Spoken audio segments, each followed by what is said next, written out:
à partir du 1er janvier 2021, une nouvelle réglementation FEI concernant les protections entrera en vigueur. On va voir la réglementation édictée par la FEI et qui est bien sûr d'application pour tous les concours officiels.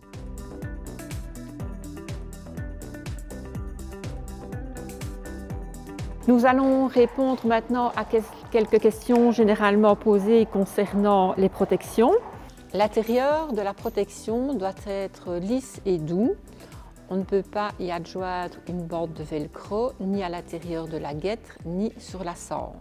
Par exemple, le poids total de la protection est de 500 grammes tout compris. Il ne peut pas y avoir de point de pression à l'intérieur de la guêtre, ceci est formellement interdit. Il ne peut y avoir rien de rugueux ni de blessant à l'intérieur de la guêtre. Et tout ceci vaut également pour les sangles. Les bandages sont bien sûr autorisés, mais pas sous les guêtres postérieures. En plus des dispositions générales, il existe des restrictions spécifiques en ce qui concerne les jeunes chevaux de 4, 5, 6, 7 ans, voire 8 ans en international. Pour les jeunes chevaux, une protection simple, une simple coque qui se place sur la face interne du boulet.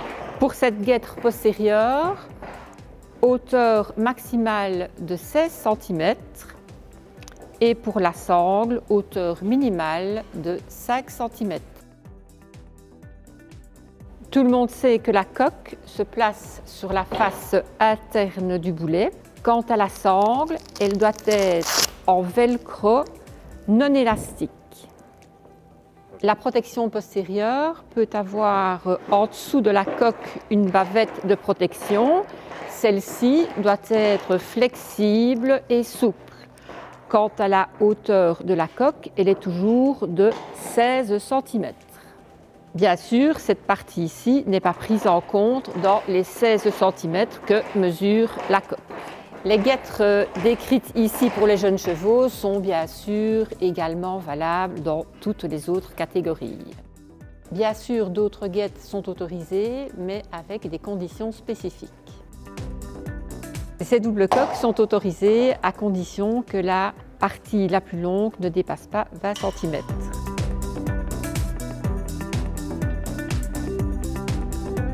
Le velcro.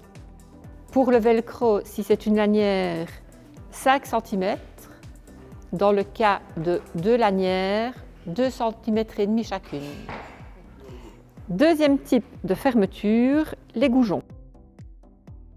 Pour les fermetures à goujons, les lanières doivent mesurer 2 cm et demi, que l'on utilise une lanière ou 2 lanières. La sangle doit être élastique. Les sangles d'attache doivent être unidirectionnelles, c'est-à-dire dans un sens. Dans ce cas-ci, le pullback, avec la lanière qui revient sur elle-même, est interdit. Pour les simples coques, la sangle peut être élastique ou non élastique. Pour la double coque, la sangle doit être élastique.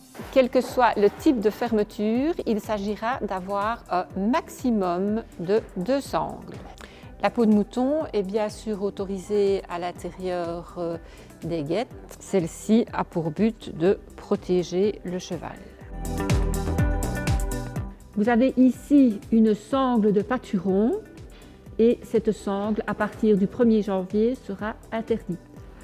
Par contre, l'anneau qui protège le boulet est autorisé.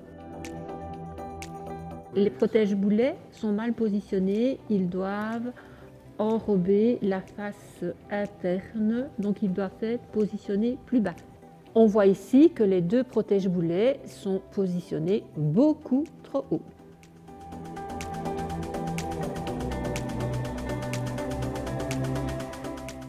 L'objectif de ce règlement est que les guêtres postérieures autorisées qui n'ont pas d'influence sur le saut du cheval seront les seules utilisées.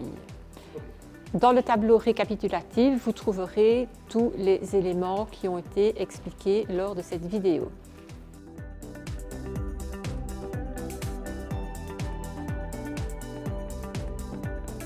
Si vous avez encore des questions sur les guêtres postérieures, n'hésitez pas à consulter le site de la LWB.